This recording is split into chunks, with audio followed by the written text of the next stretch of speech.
Muchas gracias, señor presidente. Muy buenas tardes para todos. Complacido de estar en este debate sobre un tema tan importante. Yo voy a tratar de dividir mi intervención en dos partes. Voy a hablar primero de los problemas del sector del presente y después, hacia el final de la presentación, voy a tratar de hacer un resumen del impacto fiscal de la reforma, que es tal vez la preocupación preponderante y va a ser motivo de la reunión de mañana con el ministro de Hacienda. Quisiera comenzar con una reflexión general, trayendo a cuento tal vez el primer elemento del diagnóstico que nos presentó el senador Ballesteros. Él dijo aquí de manera clara, este es un problema sistémico. Y si es un problema sistémico, eso implica que las causas son múltiples, que aquí tenemos problemas que se traslapan, que muchas veces las causas y las consecuencias se confunden en este análisis. Y yo he visto, senador Ballesteros, que en algunas de las presentaciones que se han hecho después de su intervención, se nos ha olvidado que este es un problema sistémico y hemos caído en una suerte de reduccionismo, en ver solamente una dimensión del problema, una dimensión sesgada que yo entiendo que es genuina, pero que es necesariamente sesgada y que tenemos, creo yo, que trascender o superar para poder hacer una buena reforma. Y doy 2 o 3 ejemplos de ese enfoque reduccionista y, en mi opinión, equivocado. Doctor Arias, usted, por ejemplo, dice que una de las causas de los problemas del sistema es esa proliferación de normatividad. Yo creo que eso es causa y consecuencia. Cuando tenemos un sistema en crisis, pues seguramente va a haber muchas normas tratando de lidiar con la crisis y usted puede caer en una especie de círculo vicioso. Pero decir que aquí las normas son la causa del problema, yo creo que es equivocado. Entre todos, aquí hay muchos funcionarios que estamos tratando con buena intención de lidiar con un problema complejo y eso significa normas.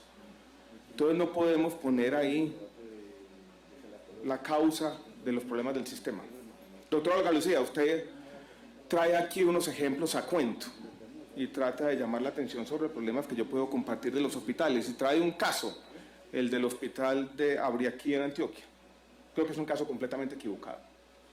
Completamente equivocado. Es un hospital que tiene 11 trabajadores, de ellos solamente 3 trabajadores asistenciales, lo otro es nómina que no hace nada.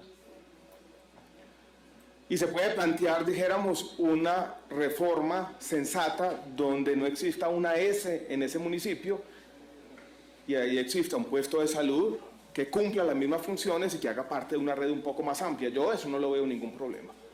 Y si el resultado de los análisis de saneamiento fiscal y financiero es ese, no veo por qué allí vamos a tener, dijéramos, una gran dificultad. Entonces vuelvo y repito, tenemos que ir un poco más allá.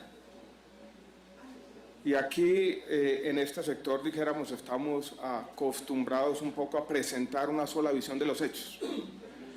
Y quiero yo, para ir afinando nuestro diagnóstico, empezar más o menos con lo obvio, con una especie de contexto para hablar de los temas financieros.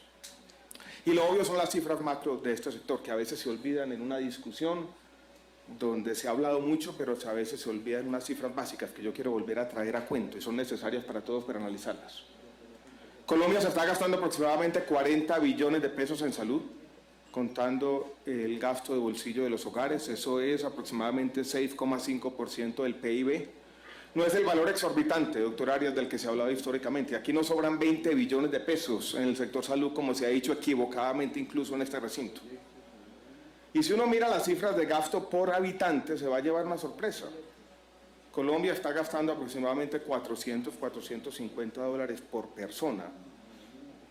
¿Cuánto gasta un país como Chile? Más de 1.000.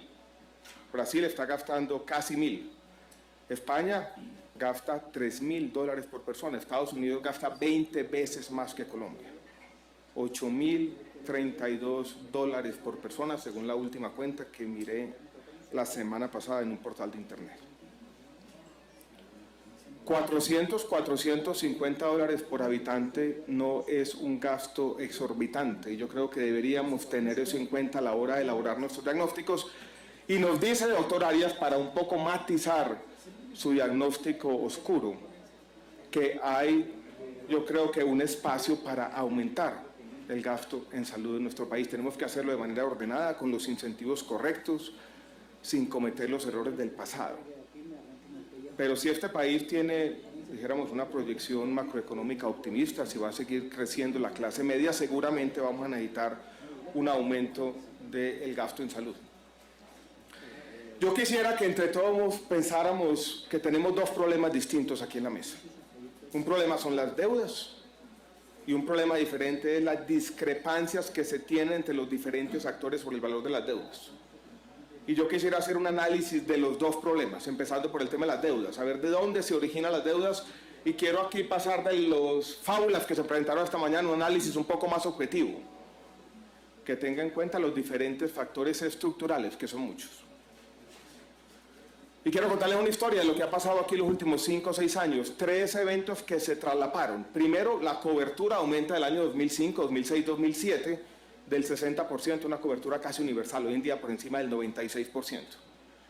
En ese intento de aumento de la cobertura hubo un esfuerzo municipal que se hizo por unos meses, por un año, pero que después se quedó rezagado, porque muchos alcaldes se entusiasmaron con este aumento de la cobertura, dijeron que participaban, no se hizo la planeación fiscal del caso, y los recursos no se acopiaron como se había prometido inicialmente. Ahí se comenzaron a acumular unas deudas de las entidades territoriales con las EPS del régimen subsidiado, que después se tradujeron más adelante en deudas con los hospitales, en particular con los hospitales públicos.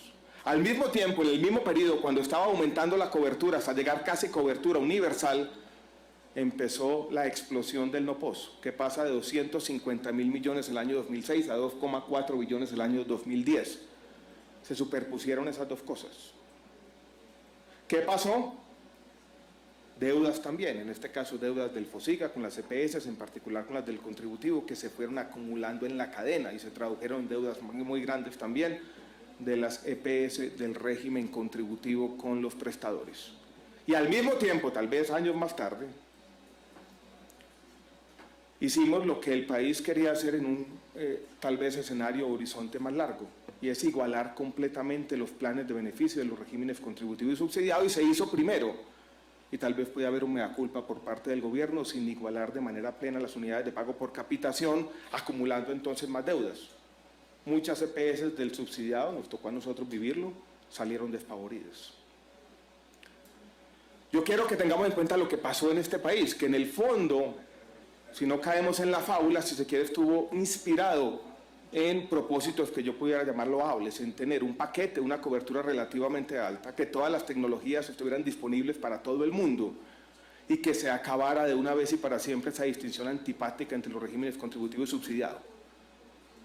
Aumentamos la cobertura más de 40 puntos, multiplicamos el NOPOS en billones de pesos e igualamos los planes de beneficio en el mismo periodo. Y podríamos decirlo bien en retrospectiva, sin los recursos suficientes. ¿Cuál fue el resultado de ese proceso? Unas deudas que se acumularon. Y unas deudas que hoy suman billones de pesos, y que yo estoy de acuerdo en algo que se ha dicho aquí varias veces, y yo creo que tenemos que coincidir todos. Esas deudas tienen que resolverse de una vez por todas, o si no, la reforma a la salud va a ser una frustración más para este Congreso, para ustedes, señores senadores, y para mí como ministro, que voy a pasar como alguien que trató de hacer de pronto una reforma, pero que no rindió los frutos, porque básicamente no se resolvió ese pasado problemático. Yo no quisiera decir, aquí lo que tenemos fue un agente perverso. No, pudo haber mucho de eso, y ahora voy a afinar, si se quiere, este diagnóstico con otros elementos. Viene entonces la segunda parte del problema. Se originan las deudas en estos valores de crecimiento. ¿Cuál es el valor de las deudas? Y tenemos dos versiones de una historia compleja. Una versión se cuenta desde los prestadores, otra versión se cuenta desde los pagadores. Y si uno hace, dijéramos, abstracción de estas cifras y de los debates, yo creo que no es muy difícil resumir en dónde estamos. Voy a enfocarme solamente en las deudas que tienen más de 180 días. Y desde ese punto de vista, uno diría, desde el lado de los prestadores, eso suma entre 4 y 5 billones de pesos. Y desde el lado de los pagadores, eso suma entre 2 y 3 billones de pesos. Ese es el tamaño, dijéramos, de la discrepancia, entre 2 billones y entre 4 o 4 y medio. Eso hace parte, dijéramos, de la conversación que vamos a tener mañana con el ministro de Hacienda, pero desde un comienzo, el propósito del ministerio ha sido aprovechar este escenario de la reforma para resolver de una vez por todas este problema, pero eso tiene que hacerse bien. y tiene que hacerse de manera tal que no vuelva a repetirse, y para eso hay algunos de los elementos de la reforma. Y para eso, doctor Olga Lucía, tiene que haber medidas tanto de salud mía, tanto de los incentivos de los gestores para que no vuelva a repetirse la desviación de recursos, pero también desde el punto de vista de los hospitales.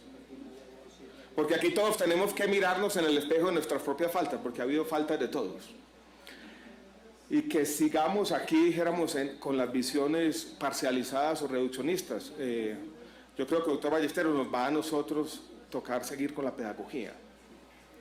Y nos va a seguir tocar invitando a todo el mundo a que tratemos de aprovechar este tema de reforma para resolver este problema.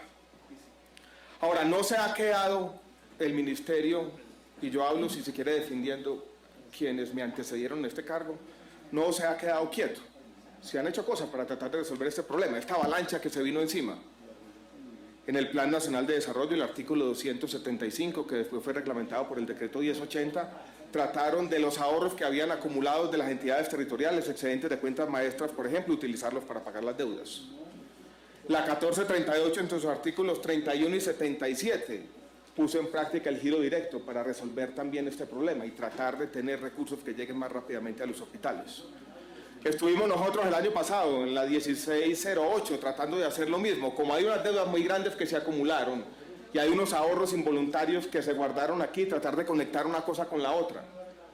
Hicimos lo de cuentas maestras, senador, y si se quiere, hoy el resultado es paradójico. Porque uno no puede hablar al mismo tiempo, y voy a tratar de referirme a eso más adelante, de unas deudas muy grandes, pero que yo voy a aprovechar también el momento de la crisis para hacer las inversiones en infraestructura, que no he hecho en 20 o 25 años. Hay una prioridad, hay un orden lógico, hay una jerarquía de las prioridades que yo tengo que respetar. Y por eso tenemos que aprovechar esto también para resolver esos problemas. En la misma 1608 dijimos, como la geografía de las deudas no coincide con lo de los excedentes de cuentas maestras, vamos a traer 150.000 millones de pesos del FOSIGA y utilizarlos para hacer unos créditos a los municipios que acumularon unas deudas muy grandes con las EPS en ese aumento loco de la cobertura por allá, uno muy bien planeado. Trajimos también algunos recursos que se habían ahorrado con lo que llamábamos aportes patronales de Cajanal.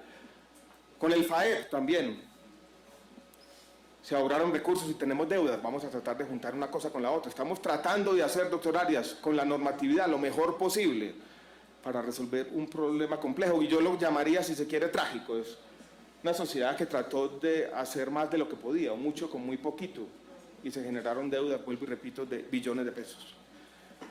Pero yo no puedo caer en la desesperanza. Tenemos que seguir manteniendo, doctor Santos, un sesgo por la esperanza, y tenemos que seguir pensando que lo que estamos haciendo, aquí hay un compromiso de todos. El compromiso de la Comisión Séptima ha sido, en este año, estoy cumpliendo un año exactamente en el Ministerio, de todos los días, de tratar de resolver este problema, de tratar de encontrar las causas, desentrañarlas de por allá y tratar de la mejor manera, buscar soluciones. Y yo por eso quiero defender hoy la reforma. El tema de salud mía, por ejemplo, doctor Arias, lo que busca es nosotros tener mejor información y que no se vuelva a repetir hacia el futuro el tema que tenemos hoy en día. Ustedes dicen 2 billones, aquí están diciendo 5. Si no centralizamos parte de esa información y no tenemos un control como Estado, una mayor rectoría, seguramente van a repetirse los mismos problemas. Ustedes mismos son víctimas de los grandes costos de transacción de este sistema. Y el sector privado no ha sido capaz de ponerse de acuerdo de manera espontánea, porque viven cada uno en su caricatura, insultándose de uno al otro. Entonces, ¿qué le toca al Estado? Simplemente decir, entonces los costos de transacción los resuelvo yo. Y vamos a tratar de hacerlo simplemente estandarizando las facturas y teniendo una codificación única como tiene que ser para los procedimientos, los dispositivos, los medicamentos, centralizando la tesorería, que no es una propuesta loca, creo yo. Son 3 millones de facturas mensuales que lo hace o lo puede hacer después de un periodo, dijéramos, de ajuste cualquier compañía dedicada al tema de las transacciones. Y hemos también dicho, tenemos que mejorar los incentivos, porque los incentivos no están bien puestos y a veces generan problemas. Les voy a dar el último que me dejó preocupado y, si se quiere, triste, en el corregimiento de Santa Elena, en Medellín, el sábado pasado. Metrosalud, que es la S municipal, construyó un puesto de salud excelente. Medellín afortunadamente tiene recursos propios suficientes para invertir en su red pública de hospitales, más que cualquier otra entidad territorial del país. Invierte más de 100.000 millones al año, allí tiene Metrosalud un puesto excelente. Viven 18.000 personas en el corregimiento de Santa Elena. Hay 5.000 en el régimen subsidiado, 13.000 en el contributivo. Ninguna EPS del contributivo ha querido hacer un contrato por capitación para que atiendan a la gente en este puesto de salud excelente que tienen al lado de su casa. Tienen que viajar en taxi o en bus 1 hora, hora y media al centro de Medellín. Muchas veces tienen que ir hasta Itagüí para que los atiendan. Eso es inaceptable. Y por eso tenemos que dar los incentivos para que eso no vuelva a pasar. Y eso es lo que está tratando de hacer, entre otras cosas, la reforma con los gestores. Queremos definir el plan de beneficios de mejor manera, aprovechar, doctor Arias, si se quiere, también hay un valor simbólico en estas leyes. Y hay un ofrecimiento de la comunidad médica, no de la autonomía, sino de la autorregulación. Y aprovechar ese artículo para crear una conciencia en algo que usted dijo. Y es que los especialistas en este país van a tener la chequera de ese fondo público Salud Mía, y ellos son los ordenadores últimos de gasto. Entonces, ¿por qué no mejor aprovechar una ley que declara la salud como derecho fundamental, donde participó toda la comunidad para trabajar juntos y no ir buscando qué es lo que no me gusta para yo criticarlo? Yo si algo dijera un llamamiento a todos, porque si no, esto va a ser lo mismo de siempre, de aquí no vamos a salir, de este círculo vicioso de increpaciones mutuas. Voy a hablar del tema del efecto o el impacto fiscal de la reforma y quisiera referirme a 5 temas. El primero tiene que ver con el plan de beneficios. Ustedes saben que esto no es un cálculo fácil de hacer, porque es que el plan de beneficios hoy en día está ampliado en todo caso, vía ese post jurisprudencial que es el no post. Entonces, cuando uno dice, yo voy a entrar lo que está afuera en el no post adentro, ¿cuál es el efecto fiscal de eso? Es muy difícil de calcular porque en el fondo uno lo que tendría que ver es cuáles son las barreras artificiales que crea tener que poner una tutela o apelar a un comité técnico científico. Eso no es fácil. Y hemos hecho los análisis. Ayer nos volvimos a reunir con el ministro de Hacienda en anticipación a la reunión de mañana. Y entre todos, viendo los estudios que tenemos, mirando lo que hemos hecho con los controles de precios de medicamentos, tratando de hacer un estimativo razonable de lo que eso costaría, creemos que no cuesta más de $1 billón al año, teniendo en cuenta que ese billón es simplemente el billón adicional de la suma de lo que hoy en día gastamos por POS y no POS. No es la quiebra del sistema, sobre todo si tenemos en cuenta lo que dije al comienzo. Hay un espacio para aumentar el gasto en salud en Colombia. Aquí no estamos disparados, no tenemos el 18% del PIB, $8.000 por habitante como los Estados Unidos, tenemos 432, el 6,5. Ese es el efecto que yo llamaría el plan de beneficios. Primero, $1 billón en el peor de los casos. Viene uno segundo, y aquí están los señores de los sindicatos, donde nosotros yo creo que hemos accedido a tener una conversación civilizada para hacer el tema de la formalización bien. Yo he dicho que si no lo hacemos bien, doctor Olga Lucía, eso va a ser más preocupante que los programas de saneamiento fiscal y financiero, lo tenemos que hacer con orden. Accedimos, si se quiere, y usted aquí lo dijo con elocuencia, doctor Santos, la semana pasada, a retirar ese capítulo del régimen laboral de las heces. Y entre todos yo hago un llamado de nuevo a la responsabilidad de hacer esto bien. No todo el mundo va a quedar contento, pero tenemos que tener generosidad de parte y parte para garantizar al mismo tiempo unas condiciones dignas para los trabajadores y una viabilidad financiera de los hospitales. Tenemos que encontrar ese punto de encuentro, esa intersección, y tenemos que hacerlo con responsabilidad. Estamos en el proyecto de ley pidiendo facultades extraordinarias para hacer eso. Nos vamos a sentar con los sindicatos, nos vamos a sentar todos nosotros y lo vamos a hacer bien y vamos a encontrar ese punto de encuentro. 600.000 millones de pesos era el efecto esperado de lo que habíamos puesto en la ley inicialmente. Los recursos de ahí tendrían que venir parte de redireccionamiento de los recursos de oferta y parte de recursos de las entidades territoriales. Es un cálculo que tenemos que refinar, pero bueno, tenemos un periodo de transición en la ley y vendrán 6 meses para cuentas bien y sentarnos entre todos, vuelvo y repito, a garantizar las dos cosas, que son dos objetivos donde a veces hay una tensión, pero tenemos que ser capaces de cumplirlos. Condiciones dignas para ustedes, señores, y también viabilidad para los hospitales. Tenemos el tema de las deudas, donde yo he presentado a la opinión pública un numerito, que es el de 1,7 billones que corresponde a las deudas de las EPS liquidadas y de Caprecom. De pronto es un poco más, pueden ser 2 billones de pesos. Ayer estuvimos en la conversación con el Ministerio de Hacienda, tenemos en la ley el instrumento que es el Fondo de Garantías para el Sector Salud, pero ese instrumento hay que llenarlo, estamos viendo a ver formas de cómo puede hacerse sin tener un impacto fiscal, pero yo vi una muy buena voluntad del Ministro de Hacienda ayer, yo no sé qué ustedes que ven, de buscar una salida para que, garantizando la viabilidad de los hospitales, se garantice que puedan pagarse, así sea parcialmente, parte de esas deudas. Y perdón la redundancia. Salud Mía, los gastos operativos están por los lados de 150.000 millones de pesos, 200.000 millones de pesos, no va a quebrar el sistema de salud y yo creo que va a mejorar el flujo de recursos y nos va a permitir tener un mejor funcionamiento hacia adelante. Volviendo al tema del plan de beneficios, les pongo aquí una idea sobre la mesa, que la discutimos ayer y que yo creo que es importante.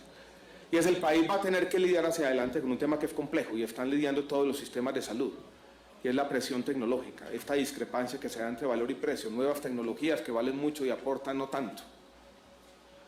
Y lo tendremos que hacer de manera ordenada, planteamos unos mecanismos en la ley, pero yo quiero también contarles lo siguiente, el control de precios de medicamentos nos puede ayudar a eso y nos puede ayudar decididamente.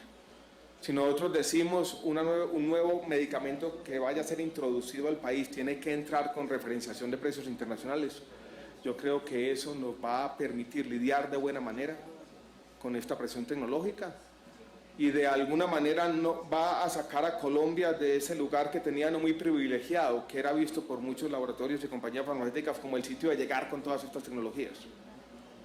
Porque vuelvo y repito, no somos los Estados Unidos, no tenemos $8.000, tenemos 430 y vamos a tener que hacer esto con calma. Viene un tema donde yo he hecho una propuesta todavía en borrador, la tratamos de hacer con el doctor Norman Julio en la reforma tributaria pasada, desafortunadamente no nos hicieron mucho caso en ese momento y la queremos proponer al país de la siguiente manera. Vuelvo con este tema, doctor Ballesteros, sí hay un atraso tecnológico, una gran obsolescencia en los hospitales públicos, necesitamos a su vez recursos para la atención primaria en salud y para la salud pública, recursos ingentes, superiores a los que hoy tenemos y puede haber recursos.